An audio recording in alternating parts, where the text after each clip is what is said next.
થોડું થાકી ગયા છો, જોરથી બોલો, ગુઠ્ઠી ઉપર કરીને બોલો બોલો, ભારત માતા કી, ભારત માતા કી, ભારત માતા કી.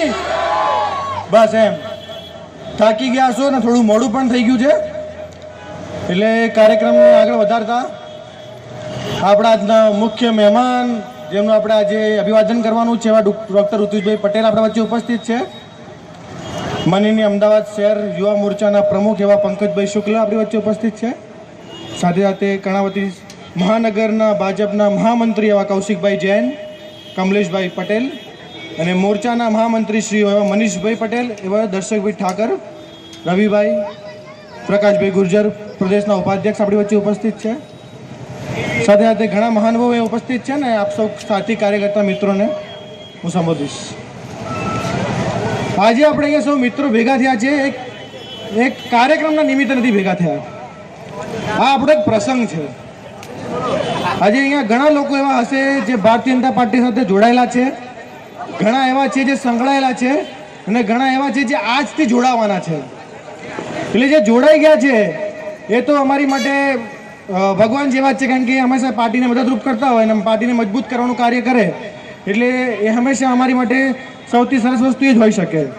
પણ જે જોડાવાના છે એમને મારે એક અપીલ છે આજે અહીંયાથી, કે જ્યારે આપણે અમદાવાદથી પ્રદેશના અધ્યક્ષ નિમણૂક થતા હોય, જે એક આપણી માટે ગૌરવનો વિષય છે કે આપણા વચ્ચેથી આપણી સાથે કામ કરતાં કરતાં આજે પ્રદેશના અધ્યક્ષની કમાન સંભાળી રહ્યા છે.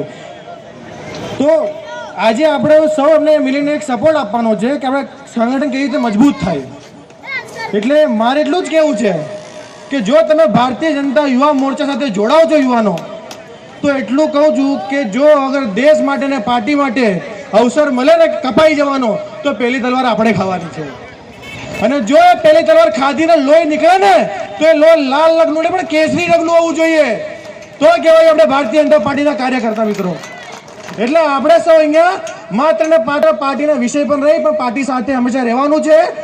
અને એ જ રીતે હંમેશા સંગઠન મજબૂત થાય, આપણા સૌનો સપોર્ટ. જેટલા પણ કાર્યકર્તા અહીંયા બારગામથી ઉપસ્થિત છે, હિંમતનગરથી મિત્રો અહીંયા આવ્યા છે, રાકેશભાઈ લઈને, પાલનપુરથી મહેશભાઈ લઈને આવ્યા છે, રજનીકાંતભાઈ આવ્યા છે આણંદથી લઈને, કચ્છથી આવ્યા છે પ્રેમભાઈ. તમે લોકો 400 કિલોમીટર દૂરથી જો અમારા આવા પ્રમુખનું સ્વાગત કરવા આવતા હોય ને, એટલે તમે 100 નહીં પણ 1 જણ આવે ને, એ જ અમારી માટે એનાથી વિશેષ બીજું કશું હોઈ ન શકે મિત્રો. એટલે વધારે સમય લેતા આપણે આગળ ઋતુજભાઈને પણ સાંભળવાના છે, માનનીય મંત્રી શ્રી વલ્લભભાઈને પણ